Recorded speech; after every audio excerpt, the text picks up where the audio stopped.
Grand événement le 1er juin prochain sur la chaîne Twitch d'Arte, une émission Europarty, un jeu de rôle avec Fibre Tigre et plein d'invités exceptionnels. J'aurai le plaisir de présenter cette émission devant le théâtre de la Concorde à Paris. C'est gratuit, il y a plus de 600 places, il reste des places. Rendez-vous sur le lien WithEvent en description. Chers amis, je vous propose qu'on commence en fanfare avec une invitée de la semaine exceptionnelle. Elle est autrice d'un livre sur la télé-réalité. Elle est journaliste et autrice. Je vous demande d'accueillir Constance Villanova.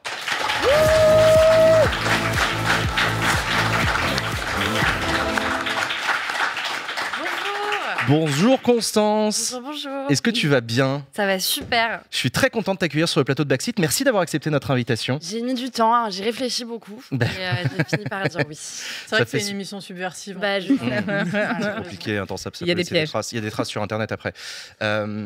Constance, je le disais, tu es l'autrice d'un livre qui vient de sortir, qui s'appelle « Vivre pour les caméras, ce que la télé-réalité a fait de nous ». C'est aux éditions J.C. Lattès et c'est un livre que tu consacres à un phénomène intéressant qu'on appelle la télé-réalité. Tout à fait. Qu'est-ce qui t'a donné envie d'écrire ce livre? Comment c'est moi, je suis une grosse consommatrice de télé-réalité depuis petite et je me cachais de mes parents parce que je suis fille d'auditeurs d'Inter et de lecteurs de Télérama, donc c'était complètement proscrit. Et donc, je me cachais et j'ai commencé vraiment à accrocher à partir de 2010 avec Les Anges. Et j'ai voulu interroger cette addiction qui contredit complètement mon engagement féministe et la vague que je me suis prise dans la gueule avec MeToo en 2017.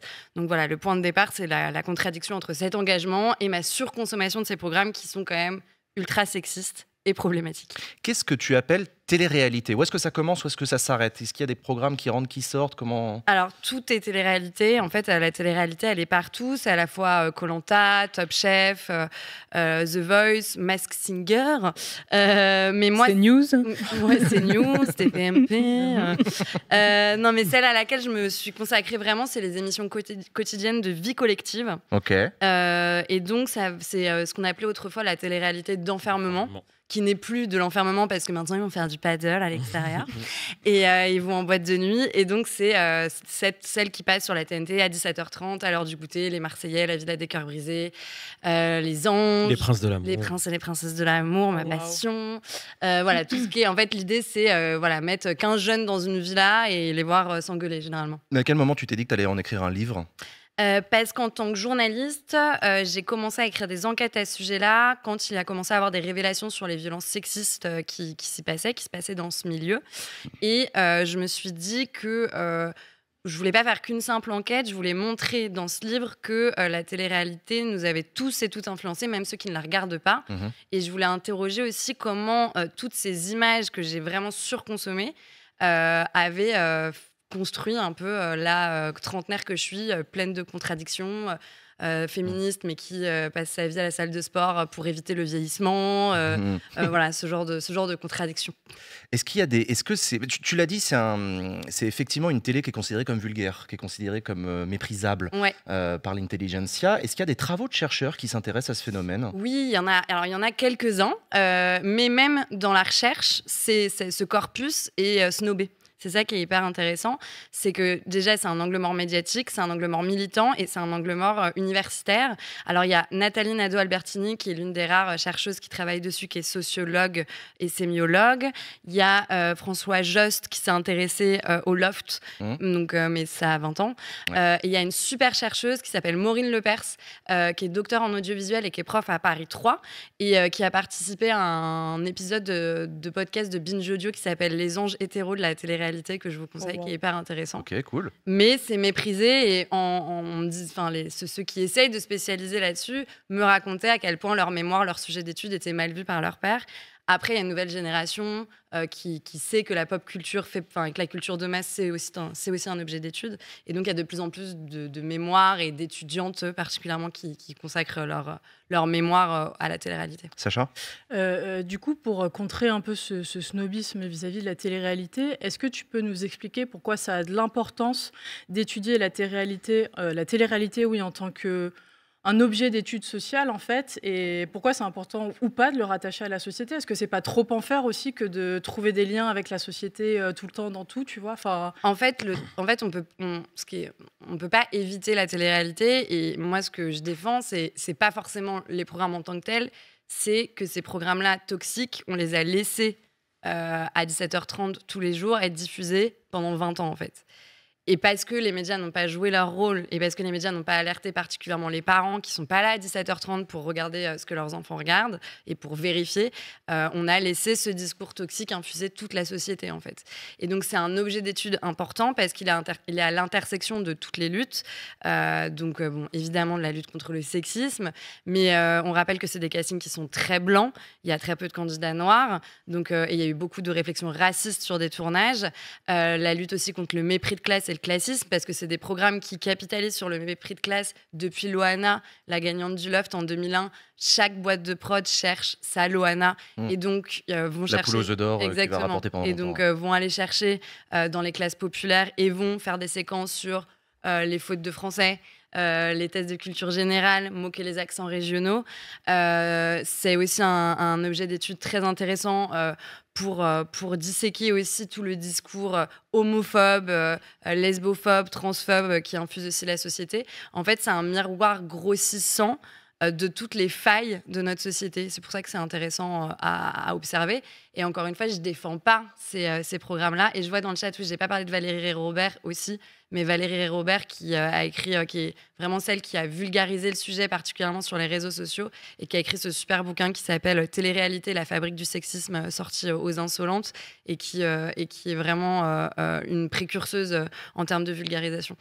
Donc oui, et pour revenir à l'autre sujet, vraiment, je ne défends pas du tout ces programmes, j'essaye de comprendre pourquoi ça marche et pour comprendre pourquoi on n'en a pas parlé surtout. J'ai vu quelqu'un dans le chat qui disait « Moi, je regarde pas et je me sens pas du tout influencé par ça ». Comment tu peux nous expliquer en quoi, selon toi, la télé-réalité a une influence sur ceux y compris sur ceux qui ne la regardent pas? Alors, ce qui est intéressant, c'est que souvent, les gens disent ça... quand je fais des interviews, il y a beaucoup de réflexions. La solution, c'est juste de pas regarder. Moi, je l'ai jamais fait. Et y a ça, je trouve que ça suinte aussi un peu de snobisme. Enfin, voilà, c'est un phénomène de distinction sociale, de dire « Moi, je n'ai jamais regardé télé-réalité ». Malgré nous, on en a quand même regardé. Pourquoi ? Parce qu'à partir de 2013 et l'avènement d'Instagram, les candidats sont devenus des méga influenceurs.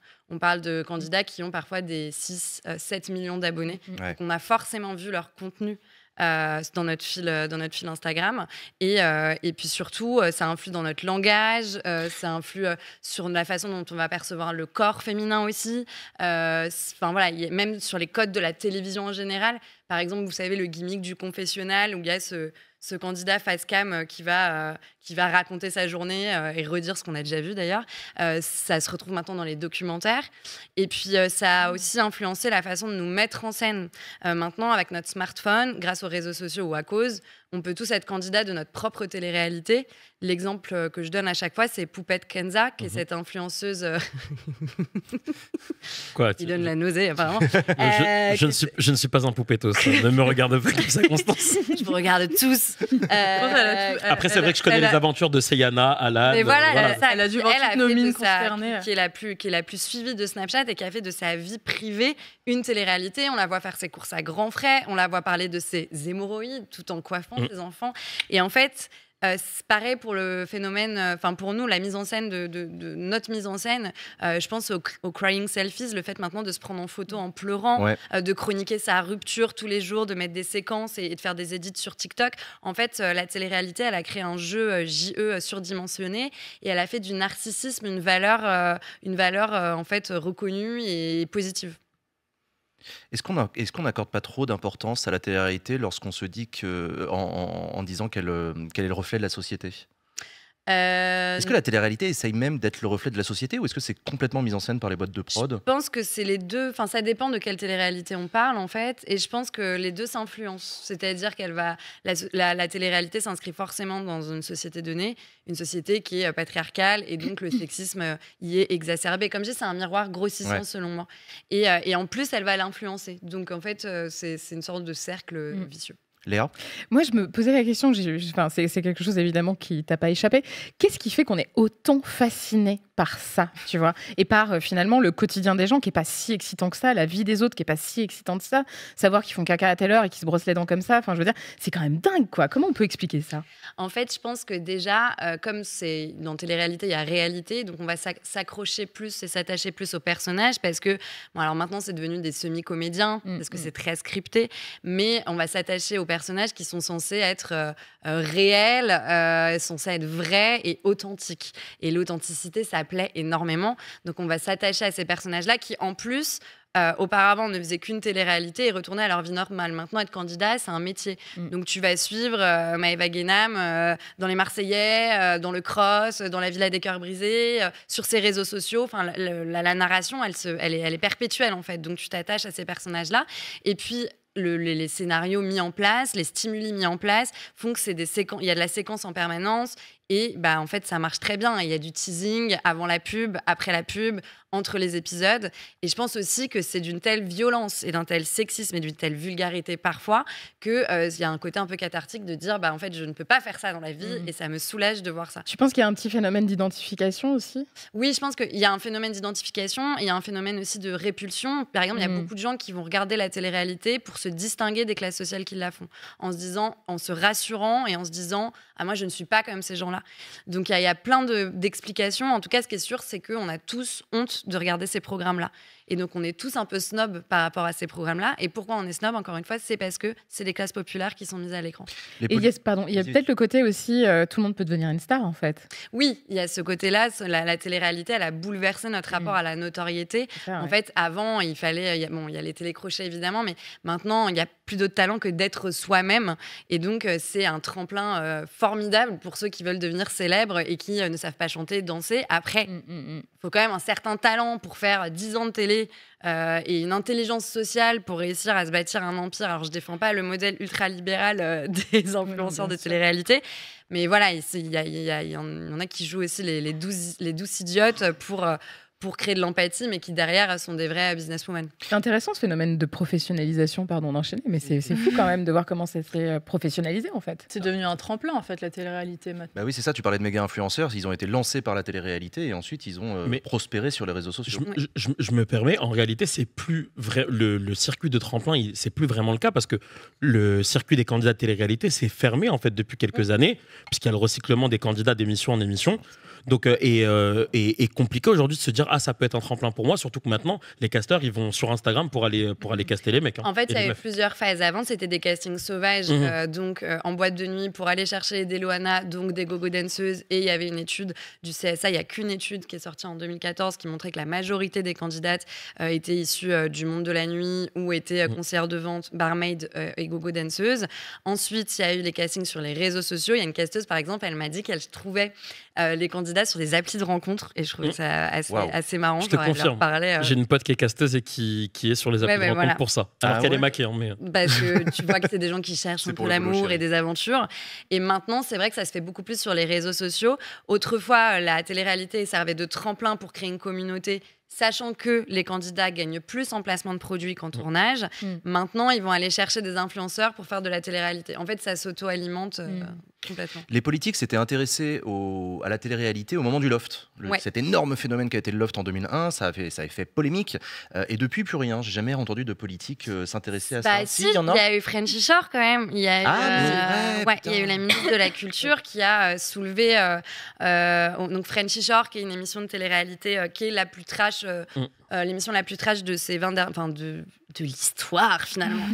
Donc qui reprend la franchise Jersey Shore. Donc c'est 8 candidats qui vivent dans une maison dans le Cap d'Agde. C'est moins de 16 ans et moins de 18 ans. Et c'est ultra trash, ultra sexuel, ultra violent. Et la ministre de la Culture de l'époque, je crois que c'était...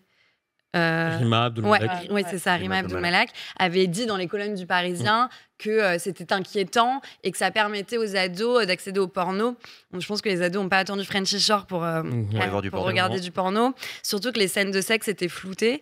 Et moi, en fait, c'est ça qui m'a rendu un peu dingue. C'est que pendant 20 ans, la culture du viol, les discours sexistes ont eu leur place à 17h30 à l'heure où les gamins mangent leurs céréales devant leur écran. Et il a fallu attendre Frenchy Shore, qui est une émission certes trash, mais avec une signalétique qui est sur une plateforme et qui n'est pas diffusée tous les jours, pour qu'un ministre s'en empare. Et autre point où les ministres s'en sont emparés, c'est quand il y a eu l'affaire Magali Berda-Bouba, donc l'affaire dite des influx voleurs, où on a découvert l'étendue des arnaques commises par ce type d'influenceurs-là, donc ces influenceurs candidats. Et là, tout de suite, branle-bas de combat au niveau des politiques. Il y a une loi qui a été faite très vite. Et je trouve ça assez dingue que, parce que des consommateurs aient été bafoués, le gouvernement s'est tout de suite agité. En revanche, le fait que beaucoup de candidates soient victimes de violences sexuelles et sexistes, ça fait toujours pas parler au niveau des politiques. Il y avait eu un MeToo télé-réalité, je me rappelle de Rania, Rawel, Alix, toutes ces femmes qui avaient pris la parole, et il y avait eu un silence total des politiques à ce moment-là. Mais oui, parce que ce sont des mauvaises victimes. En fait, il y a toujours ce côté. Déjà, elles sont issues de classes populaires. En plus, elles vont dans des émissions où elles sont souvent hyper sexualisées malgré elles. Et il y a toujours elles l'ont bien cherché. Et donc, en fait, même les féministes ont mis du temps à s'emparer de ce sujet. Et comme je disais, heureusement qu'il y a Valérie Robert ou Ilana Weisman, qui est sociologue, qui a fait des chroniques super à ce sujet-là pour le site Mademoiselle. Même en tant que militante, on a mis du temps à considérer ces jeunes femmes qui ont parlé bien avant MeToo. Sauf que leur seule caisse de résonance, c'était les blogueurs télé-réalité qui ne sont pas franchement armés pour décrypter les mécaniques des violences sexuelles. Après, il y a eu des évolutions aussi dans la télé-réalité, c'est que maintenant les candidats sont payés, sont rémunérés, sont salariés à l'issue d'un combat qui a été quasi syndical. Oui. C'était au moment de Koh-Lanta, je crois me souvenir. Je crois que c'était l'île de la tentation. Ah, c'était une autre île, pardon. Exactement. C'est l'île de la tentation. Et voilà, non, les candidats s'étaient battus auprès de la prod, devant les tribunaux, pour une requalification en CDD ou en CDI des heures qu'ils avaient passées. Et il y a eu un arrêt qui leur a été favorable de la Cour de cassation. Oui, maintenant ils sont salariés. Après, il y a un fantasme autour de leur paye. Alors, les mastodontes et les candidats emblématiques de ces programmes-là sont très bien payés. Mais là, j'ai échangé récemment avec Ouriel, qui est une candidate de Frenchy Shore. Et en fait, elle a gagné pas mal, mais c'était pas non plus dingue. Et surtout, après, on retourne à sa vie normale. C'est très compliqué de trouver un job quand on a participé à une télé-réalité. C'est très compliqué de se détacher de cette image négative. Et généralement, on est face aussi à des publics à qui on n'a pas forcément appris à gérer leur argent et à gérer une telle richesse d'un coup. Donc, qui vont aussi pas mal claquer très vite tout cet argent, en profiter. Et donc, ça fait pas non plus vraiment bouffer, quoi. Enfin, faut enlever ce mythe-là. C'est beaucoup de travail. Alors, certes, on est nourri, logé, blanchi, mais on est filmé tout le temps. Il faut être tout le temps au taquet. Il faut créer de la séquence. Enfin, c'est assez épuisant. Léa ? Je me posais la question, est-ce que tu as eu l'opportunité d'analyser l'impact de la télé-réalité sur les codes de la communication politique ? Alors, au-delà, tu vois, de l'émergence, bien sûr, de l'avènement des réseaux sociaux, etc., est-ce que tu penses qu'il y a un peu de... Mais complètement. Ouais. Je pense que Rachida Dati est candidate de télé-réalité, déjà, je le dire. Non, en vrai, en même temps, la culture du clash, en fait, je trouve qu'on la retrouve complètement au sein de l'émission, dans les débats, et dans les débats filmés. Je trouve que le côté, la recherche de la punchline qui va circuler sur les réseaux, à l'instar de ce qui se fait en télé-réalité, parce qu'en télé-réalité, on cherche de la séquence. On le retrouve complètement dans les débats politiques. Et je trouve que d'ailleurs, ça sclérose complètement le débat, parce que ça va être la recherche de la petite phrase et le fond est complètement éludé. Et je trouve qu'on mérite un peu mieux. Et par ailleurs, les politiques s'y prêtent. Je pense à l'émission de Karine Le Marchand qui s'appelle Une ambition intime, qui a été créée en 2016 et qui a été reconduite en 2019, où des élus ont participé donc, à cette émission. Donc Karine Le Marchand, qui est quand même étiquetée télé-réalité, puisqu'elle présente L'amour est dans le pré, elle est animatrice. Donc des candidats sont allés se poser sur son canapé pour parler de tout sauf de politique, c'était ça le pitch. Marine Le Pen a parlé de ses chats. Exactement, y a Rachida Dati qui y allait aussi. Et en fait, c'est ça, c'est-à-dire que l'intime est devenu un argument pour rallier les électeurs et pour gagner en sympathie. Et puis, il y a eu aussi en 2022, pour la présidentielle, Magali Berda, qui est l'ex-papesse de la télé-réalité. Qui allait faire des interviews de politique. Elle a interviewé 15, c'était Zemmour, Mélenchon, Anne Hidalgo. Et donc, il y a évidemment que les codes infusent partout, même sur les réseaux sociaux et la mise en scène de soi. Il suffit de regarder le compte Instagram de Gabriel Attal. L'intime est devenu quelque chose à mettre en avant et ça vient aussi de la télé-réalité. Sacha ? Mais alors, du coup, est-ce que la télé-réalité telle qu'on la voit sur nos télés, elle n'est pas dépassée ? Secret Story, tout ça, c'est pas du tout les mêmes audiences qu'il y a, qu'en 2007-2008. Et du coup, deuxième question, est-ce que la télé-réalité, finalement, c'est pas une bulle la télé-réalité version télé, c'est pas une bulle qui a duré 20 ans et qu'est-ce qui va en rester ? Est-ce que Enfin voilà. Quel avenir. Quel avenir. Est-ce qu'on est à la fin En de la fait, on est à la télé-réalité? fin d'un cycle. Ok. Les audiences, il y a une hémorragie d'audience sur les émissions de dating particulièrement. Le dirigeant de W9 a annoncé la fin des Marseillais. En Non. 2022, j'étais super triste. Il y a eu la fin des Anges, évidemment, en 2019. Les émissions de dating s'arrêtent. En revanche, les boîtes de production parient sur le jeu et la stratégie. Donc, il y a les 50 qui ont très bien marché. Une sorte de Squid Game, mais avec des mecs déguisés en lion. Enfin, c'est particulier, c'est une ambiance, quoi. The Power aussi, qui est basé sur le jeu. Et Secret Story, qui est une sorte de... En fait, Endemol, qui est la boîte de production qui a fait le Loft et qui a fait beaucoup de télé-réalité pendant 20 ans, a décidé de faire une télé-réalité à l'opposé total de ce qui a été fait pendant 20 ans. Et ça se voit dans leur com. Déjà, ils sont super transparents. Tu peux rencontrer Endemol quand tu veux, quand tu es journaliste. Ils ont lu un règlement à chacun des candidats. Le clash est interdit. Tout est fait pour qu'il y ait de la stratégie et du jeu et pas de clash ou de cul. L'idée, c'est de faire des programmes comme pour la Star Academy précédente, là, intergénérationnels, gentils et bienveillants. Et ce qui est intéressant, c'est que de l'autre côté, t'as quoi? T'as Frenchy Shore, qui est ultra trash, qui est irregardable parfois. Enfin, vraiment, je lâchais des cris. Enfin, bref. Et c'est ça qui est intéressant. Je trouve que ça reflète vraiment une société un peu le cul entre deux chaises, avec d'un côté cette ultra bienveillance où les gens, d'ailleurs, les anciens vont dire on peut plus rien dire, on peut plus rien faire à la télé, et que les jeunes aiment beaucoup aussi, parce que la Starac, ça a bien marché. Secret, les audiences sont pas dingues, mais elles sont bonnes sur la plateforme et sur les réseaux. Et de l'autre, Frenchy Shore, qui est une sorte de truc d'ovni, mais complètement hallucinant, où tout est hypertrophié, quoi. Malek? Plusieurs questions. On faisait un petit lien télé-réalité et politique. Il y a pas que Constance qui était triste de la fin des Marseillais, il y a aussi Éric Dupond-Moretti qui avait dit en 2021 sa passion secrète pour les Marseillais. Oui, je le cite, il aime tout chez les Marseillais, qu'on puisse accepter de s'enfermer dans une cage, accepter d'être filmé en permanence, c'est quelque chose qui le fascine. Moi, j'ai... Ok, Eric. Moi, mais c'est Eric, Ok, Eric. on respecte, c'est nos soucis Rico. Tu nous fascines aussi, faut le dire. Deux questions, Constance. Parce qu'on s'est vu il y a 2 semaines, on avait déjà débriefé un peu de Secret Story, nouvelle version. La fausse maison, la vraie maison. La vraie maison, la fausse maison, bref, tu connais. Qu'est-ce qu'on en pense là, de cette nouvelle formule centrée sur le jeu? Moi... Et je te pose ma deuxième question parce que je pense que c'est un peu lié. Est-ce que tu penses que c'est possible d'avoir une émission de télé-réalité éthique et safe? Alors, moi, je pense que cette saison, elle est plutôt pas mal, mais que je ne suis pas le public. Je suis tellement habituée aux autres formats qui sont... En fait, il faut sachez... Non, Il faut sachez que... il faut savoir que... Amélie, on t'embrasse. que en fait le Loft par exemple à l'époque les téléspectateurs avaient carrément dit qu'ils s'emmerdaient en regardant parce que les candidats n'étaient pas assez stimulés. C'était ennuyant, ouais. Et au bout d'un moment comme les moyens ont baissé, il y a de moins en moins de caméras pour filmer par exemple les Marseillais ou la Villa des Cœurs Brisés, et une demi-journée de tournage représente un épisode de 45 minutes, donc il faut qu'il se passe des choses. Donc les candidats, ils vont être surstimulés et il y a que 4 caméras, donc ils vont rejouer des scènes, on va provoquer des disputes, on va essayer de mettre des gens en couple, on va créer énormément de séquences. Donc moi, je suis habituée à ça, au clash permanent, aux cris et à des gens qui s'embrouillent pour de la salade. Okay. Et en fait, c'est vrai que... Non, et la télé-réalité éthique? Oui, et C'était la deuxième question. donc du coup, Secret Story, j'ai...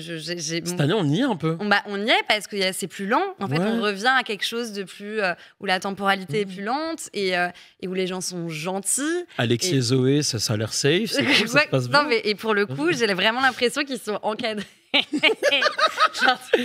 Le petit suçon là. Et j'ai l'impression, et c'est ce qu'on m'a dit, c'est qu'ils sont beaucoup plus encadrés avant, pendant et après, chose qui n'était pas du tout le cas psychologiquement avant. Il suffit de regarder, d'écumer un peu les biographies de candidates, comme je l'ai fait, de les rencontrer ou de regarder leurs interviews. Les candidates de télé-réalité sont toutes polytraumatisées, ont vécu des violences, et c'est vrai que on leur fait passer un examen psychologique de 10 minutes, mais clairement, c'est pas suffisant. C'est des boîtes, les boîtes qui font passer ces examens sont payées par les boîtes de production. Donc évidemment qu'elles vont pas sortir certains profils.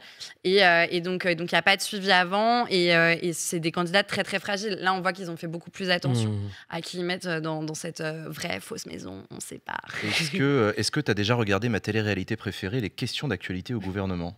Je trouve ça... Ouais. Parce que c'est une télé-réalité. Ça manque de cul. Ça manque énormément de cul, mais Moi, quand j'avais 15 ans. Je pense qu'on n'est pas au courant de tout, surtout. Hein, je pense qu'on n'est pas au courant de tout et que les caméras sont pas au bon endroit. C'est con, il n'y a pas de. C'est vraiment dommage. Mais moi, quand j'avais 15 ans, ça me fascinait. fascinait ce truc-là, tu vois. Une bande de vieux en costard qui se clash. Et c'est vrai. Bah, oui, mais il y a du clash, tu vois. Il y a du clash complètement. Et c'est ça qui m'intéressait. Donc. Mais pareil, Jean, on rappelle que tu as 55 ans en vrai aussi. Mais moi, ça fait 20 ans que ça me fascine les questions d'actualité au gouvernement. Chers amis. Excuse-moi, je vais juste balancer ça parce que je me retiens là depuis 1 minute 30. Les rares fois où on entend parler de questions au gouvernement, malheureusement, c'est pour des relations qui ne sont pas consenties. Bref, c'est vrai. Ceci étant dit, il y a PEMF qui a demandé un talk de 5 heures entre Constance et WAM. Bah, c'est quand tu veux. Ça part en prod, let's go. Chers amis, ça s'appelle Vivre pour les caméras, écrit par Constance Villanova. C'est aux éditions JC Lattès. N'hésitez pas à vous le procurer, c'est un livre exceptionnel. Merci beaucoup Constance d'avoir accepté notre invitation sur le plateau de Backseat.